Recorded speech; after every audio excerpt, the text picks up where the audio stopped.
Karena apa? Saya pernah ngisi pengajian di daerah Tuban ya. Umur 85, 86, 83 tahun itu bukan waktu yang muda. Tapi seorang ibu yang umur 83 tahun murtad hanya karena tidak ada kepedulian dari umat Islam.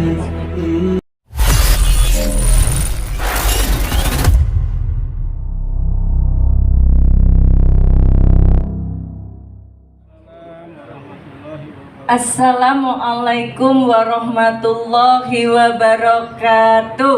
Waalaikumsalam warahmatullahi wabarakatuh.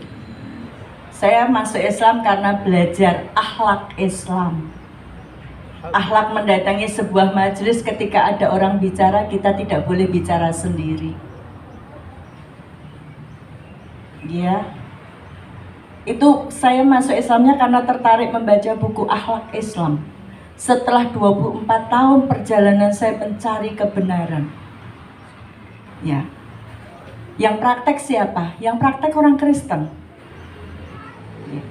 Alhamdulillah pada pagi hari ini dengan perkenan Allah kita masih dipertemukan di tempat ini. Alhamdulillah kita diberikan kesehatan, kita diberikan kekuatan. Wabil khusus kita diberikan sebuah kenikmatan yang sangat luar biasa, nikmat iman dan nikmat Islam. Ya. Saya selalu di dalam ceramah-ceramah saya menyampaikan nikmat yang satu ini. Karena apa? Saya pernah ngisi pengajian di daerah Tuban. Ya. Umur 85, 86, 83 tahun itu bukan waktu yang muda. Tapi seorang ibu yang umur 83 tahun murtad.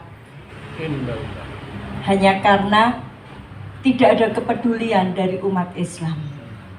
Ya, maka marilah kita pejuang-pejuang ini ya senantiasa mohon kepada Allah tetap istiqomah dan tetap diberikan nikmat iman dan nikmat Islam. Selawat serta salam semoga senantiasa tercurah kepada junjungan kita Nabi Muhammad Sallallahu Alaihi Wasallam, keluarga, sahabat dan para pengikutnya termasuk kita semua yang insya Allah senantiasa istiqomah sampai akhir zaman. Saya mau memperkenalkan diri dulu ya. Nama saya Dr. Anda Dewi Purnamawati, Magister Pemikiran Islam. Saya bersama suami saya dan kami ketemu karena Arimatea. Ya, duda ketemu janda. Ketemunya karena ketika itu di Solo di Masjid Daman ya, suami saya Pak Nadianto itu bersama teman SMA-nya dulu namanya Pak Bambang, pagi ini nggak dagang, itu sedang menjaring untuk membuat Arimatea di Solo. Kemudian di masjid itu dia mengedarkan kuesioner gitu ya. Terus saya nulis di situ, mu'alaf kemudian status janda gitu. Rupanya dia tertarik. Akhirnya ya udah, qadarullah, dengan pertolongan Allah kita dipertemukan di proses Ustadz 2 minggu kita nikah tanggal 3 Mei. Tanggal 5 Mei Arimatea Solo mengadakan acara. Jadi ketika ada acara Arimatea di Solo kami sudah suami istri. Ya. Dan itu debat yang spektakuler di Solo ketika itu. Ya. Kami mengadakan di auditorium UNS. Pesertanya bludak. Ya. Pembicaranya Bapak Cahyadi. Ya, beliau Bapak Cahyadi ini yang memprakarsai Kristen Tauhid di Semarang. Kristen tapi Tauhid. Beliau mengatakan dari satu keluarga ya, sampai ketika tahun 2009 saya terakhir ketemu dia, itu jemaatnya di Semarang sudah 7.500 ya. Karena tesis saya, S2 saya adalah tentang Kristen Tauhid, salah satunya tentang Kristen Tauhid begitu. Nah, waktu itu dari Muslim masih ada Ustadz Solekan. Sekarang beliau terbaring sakit ya. Beliau kristolog sepuh di Solo begitu. Nah, itu sejarah saya ketemu Arimatea. Jadi saya di Arimatea ini sejak awal bersama suami. Kalau ditanya Arimatea Solo, pengurusnya siapa? Ya kami berdua. Sekretariatnya di mana? Ya di rumah kami berdua. Ya. Karena tidak ada regenerasi. Ketika itu beliau Ustadz Solekan, ketika kami mau mengganti ketua untuk bisa Arimatea bisa berjalan, nampaknya beliau keberatan. Akhirnya kita tidak bisa jalan Arimatea di Solo. Begitu. Saya pribadi berasal dari keluarga Kristen yang taat. Sampai detik ini orang tua saya masih menginjili di Pulau Lombok. Beberapa tahun yang lalu ibu saya salah satu ketua pendirian gereja di Pulau Lombok. Adik saya sampai detik ini masih jadi pendeta di Cimahi, Bandung. Dan objeknya adalah anak-anak muda Islam. Adik saya yang satu tadinya menginjili di Madura, beberapa tahun ini pulang ke Solo.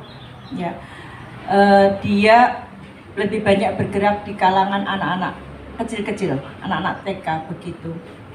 Saya sendiri masuk Islam Februari 99, ya, bukan karena orang Islam, tapi karena saya mencari sebuah kebenaran. Kebenaran apa? Jalan menuju ke surga. Gitu. Saya waktu masih Kristen, saya aktivis gereja. Gitu. Jadi saya mencari sebuah kebenaran itu 24 tahun, mulai umur 13 tahun. Saya mencari kebenaran. Dan saya ketemu kebenaran itu ketika umur 37 tahun tadi. Di saat puncak keputusasaan saya. Kristen tidak, Katolik bukan.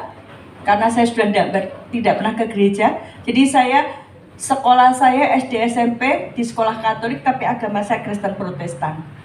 Hindu juga bukan, karena saya pernah punya teman deket, ya TTM, teman tapi mesra, bukan teman tapi mesum. Ya, itu orang Hindu, ya. Dan saya tahu Hindu dari dia. Hindu juga enggak. Islam enggak mau menerima. Kenapa? Karena kami hidup di Lombok, di lingkungan umat Islam, tetapi tidak banyak menunjukkan kehidupan Islamnya. Ya, contoh, ya, kebersihan. Yang kedua, mudah dipecah belah. Keluarga saya itu paling jago mecah belah orang Islam. Jadi rumah kami itu dekat dengan masjid gitu ya. Kalau Jumat ibu saya nongkrong di teras. Nungguin bapak-bapak yang berangkat ke masjid. Pak mau ke masjid ya? Iya. Jumatan ya? Iya. Assalamualaikum. Waalaikumsalam. Gitu. Nah kebetulan khotbah di masjid itu bicara tentang kafir. Nanti ibu saya mulai jalan ke belakang rumah, ya, nyari orang-orang yang laki-laki Islam yang tidak sholat Jumat. Ibu saya bilang, Pak itu lihat khotbah di masjid itu, masjidmu itu loh. Bilang saya kafir. Padahal bapak nggak punya duit, siapa yang bantu? Saya kan. Puasa coba, saya ngasih beras kan, saya ngasih kolak kan, ya.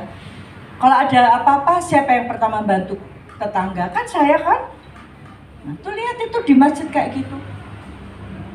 Nah, akhirnya apa? Iya, saya juga nggak suka, makanya saya nggak pergi ke sana. Ya. Sudah dapat, ya, ngomporin sini udah dapat. Pulang lagi, nongkrong di teras lagi. Nunggu yang pulang Jumatan. Pak, habis Jumatan ya iya. Itu loh tetangga di belakang itu loh. Nggak kesolat. Dia bilang nggak cocok sama khotbah di masjid. Akhirnya berkelailah mereka. Ini modus mereka seperti itu. Dan itu salah satu modus kristenisasi sampai detik ini. Bagaimana umat Islam mudah dipecah belah oleh mereka. Kita ini sebetulnya hafal ayat itu. Tapi bagaimana mengimplementasikan Quran surat Al-Baqarah ayat 120? Itu pakai kalimat lan, bukan la. Ya, walan tardo angkal yahudu walan nasoro hatta tatabi'a millatahum, pakai kalimat lan. Yang artinya tidak akan pernah dari dulu sampai kiamat nanti. Namanya Yahudi Nasrani itu nggak senang sama orang iman. Tapi kalau kita bicara ayat ini di masjid, dibilang terlalu keras, radikal. Ya.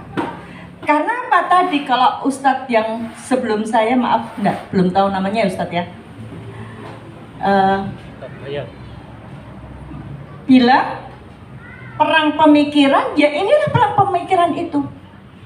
Ketika keberhasilan pluralisme agama, ya, di mana pluralisme agama itu menjadi lahan subur kristenisasi. Ketika kita bicara ayat Al-Quran saja dibilang terlalu keras, dibilang ya itu radikal, dibilang tidak membuat suasana kondusif. Setelah itu mulai bisik-bisik, jangan dipanggil lagi pembicara itu. Ini tantangan kita. Padahal di situ Allah jelaskan dengan jelas siapa musuh kita. Ya. Belum lagi di Quran surat An-Nisa ayat 101.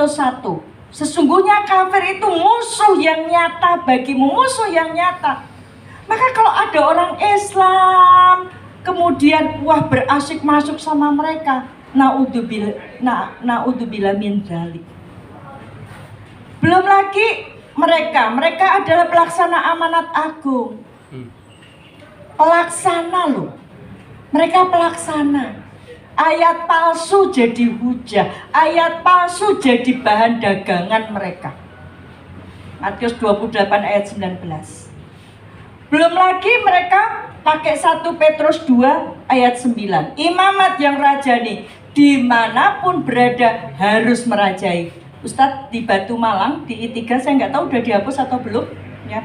Waktu saya kelas 3 SMP, saya masih Kristen, saya setiap tahun ya saya ke I3 gitu, tulisan di tembok masuk itu 1 Petrus 2 ayat 9. Kamulah imamat yang rajani, bangsa yang terpilih. Maka mereka nggak salah kalau mereka dimanapun berada berusaha menjadi yang pertama ya. Mereka berusaha menjadi ya, leader. Karena apa? Dikatakan kamu adalah imamat yang rajani, bangsa yang terpilih, bangsa kepunyaan Tuhan. Ini sebagai dasar. Yang selanjutnya, bapak-bapak, Pak dan Ibu pasti sudah paham, sudah jelas sekali tentang bagaimana trik kristenisasi. Mereka mengerahkan segala sumber dayanya. Saya ulangi sekali lagi. Mereka mengerahkan segala sumber dayanya. Ya. Baik yang persuasif, yang mulai, yang beradab sampai yang biadab mereka lakukan untuk kristenisasi. Ya. Beberapa saat yang lalu kami temukan mu'alaf dari Bali. Menggelandang di Solo itu sudah beberapa bulan. Kita temukan di di pinggir jalan. Dia bilang dia ketika masuk Islam dan ketahuan kemudian dihajar, bahkan diusir pergi oleh anaknya. Ya saudara Allah, kita titipkan di pondok Al-Hadid, tapi ternyata beliau beliau menderita kanker ganas gitu ya. Sebulan di sana dirawat dengan baik, akhirnya Allah berkenan mengambil dia gitu. Ya. Bagaimana mereka dari yang beradab sampai yang biadab mereka lakukan. Dalam rangka apa? Mencari domba sesat. Kita ini kan dibilang domba sesat. Makanya lagunya domba sesat, pulanglah, pulanglah, Tuhan Yesus datang mencari. Kita ini dibilang domba sesat yang harus diselamatkan. Yang semua itu tujuannya untuk menegakkan kekuasaan Kristen. Pola pikir, sikap dan gaya hidup Kristen. Baik individu, masyarakat maupun negara. Ini yang perlu kita perhatikan. Ya. Nah, sekarang bagaimana kita melihat realita yang ada? Ya, kalau Ustadz tadi, ya, beliau go internasional untuk menyampaikan tentang Islam. Saya, kalau sudah ada yang go internasional, saya lewat kampung-kampung saja. Gus Zulfikar di kalangan ibu-ibu tingkat RT itu nggak mudah untuk kita menyampaikan. Ketika door to door, ya, apalagi dengan adanya komunisme ini, ya, sudah mulai ada upaya untuk mengarahkan orang untuk semakin jauh dari Al-Quran, semakin jauh dari Allah. Ibu lihat, Corona sampai hari ini belum pergi. Keadaan ekonomi seperti ini, ibu berdoa, sholat, kehidupan tidak berubah toh. Yuk ikut kami. Ini di ibu-ibu tingkat RT, di tempat-tempat yang kumuh seperti itu. Alhamdulillah, ya, ketika saya di Solo punya kegiatan bersama Mujahidah Solo Raya itu, ya. Kalau penjenengan melihat YouTube pernah beredar Solo Kota Salib, ya, dan ada mujahidah-mujahidah yang ada di situ, itu saya bersama teman-teman Mujahidah Solo Raya. Bagaimana lewat baksos yang kita adakan, tidak hanya diberikan ceramah, kita mengadakan baksos, mereka yang tadinya murtad mau balik lagi ke Islam. Karena apa? Satu, waktu dia masuk Kristen, oke, dibantu sembako. Tapi kan setelah dibantu sembako, dibacakan ayat Alkitab, berikan kepada raja apa yang raja butuhkan. Ya. Disuruh ngasih persembahan supaya kebun anggurmu berbuah banyak. Akhirnya mereka harus menyerahkan persembahan. Sementara ekonomi mereka, ekonomi lemah. Akhirnya apa? Nggak bisa ngasih uang persembahan, nggak bisa setor perpuluhan. Padahal untuk setor perpuluhan itu mereka sampai cari hutangan. Udah harus setor perpuluhan, harus bayar hutang, kehidupannya semakin susah. Akhirnya apa? Baliklah ke Islam. Di Islam dikasih bantuan tanpa harus memberikan sumbangan, bahkan dibantu oleh lembaga-lembaga zakat yang ada. Ini. Tapi kita tidak hanya mengatakan kamu menjadi penerima, tapi kita juga menyadarkan untuk akidah mereka. Ini. Nah, sekarang saya mau mengingatkan kembali, ya, mungkin yang Arimatea awal, ya, Mas Iwan dan lainnya yang kita Arimatea awal. Dulu di Cipanas ya, di Puncak ya, di Puncak. Saya masih ingat Pak Diki menyampaikan gerakan global gereja tahun 2005 sampai 2020. Dimulai 2005, golnya 2020. Indonesia mayoritas Kristen. Mulai 2006 saya menyampaikan ini gerakan global gereja. Tapi saya dicibir. Ada yang bilang Bu Dewi ini sudah masuk Islam tapi pikirannya pikiran Kristen. Ya udah, saya terima aja. Dicibir, ya. Ada lagi yang bilang, orang Islam masih baru. Ya. Ngomongnya sudah seperti itu, saya terangkan. Indonesia mayoritas Kristen bisa terjadi dua hal. Yang pertama, terjadi migrasi, perpindahan dari non-Kristen kepada Kristen. Baik melalui Suparmi, ya, lewat ekonomi, lewat pernikahan. Real itu kita lihat. Tapi yang kedua ini Bapak Ibu, ya, Indonesia mayoritas Kristen, silahkan casingmu Islam, silahkan casingmu Islam, silahkan. Mau namamu silahkan, pakaianmu silahkan, wes. sholatmu masih sehari 5 kali, silahkan. Tapi bagaimana pola-pola pemikiran, pola-pola kehidupanmu sudah jauh dari nilai-nilai keislaman. Ya. Saya masih ingat Pak Mowo Purwito pernah menyampaikan Christianity without religion. Ya. Bertuhan tanpa itu memikirkan agama itu. Jadi agama apa aja baik, lihat aja. Namanya Islam. Agama di KTP-nya Islam. Masih sholat Jumatan. Mungkin haji, tapi coba. Salam saja. Dia tidak yakin dengan Assalamualaikum warahmatullahi wabarakatuh. Kenapa? Karena takut kehilangan dunia. Ya, jadi seperti ini sudah berkali-kali diajak mau dibunuh. Saya 2003, seluruh harta pemberian orang tua saya sejak saya lahir kecuali air susu ibu sudah diperhitungkan dan harus saya kembalikan. Alhamdulillah saya kembalikan. Saya sudah 17 tahun dicoret dari daftar keluarga. Saya tidak lagi diakui, mulai nenek saya, mulai mbah saya, sampai anak kandung saya dari pernikahan saya yang pertama. Sudah 17 tahun tidak mengakui saya. Sudah 17 tahun saya jangankan melihat wajahnya, mendengar suaranya pun saya sudah 17 tahun tidak mendengar. Jadi saya sudah kehilangan harta, kehilangan keluarga, bahkan ancaman ya, dibunuh sudah berkali-kali. Dilaporkan ke pihak yang berwajib, bosan mereka.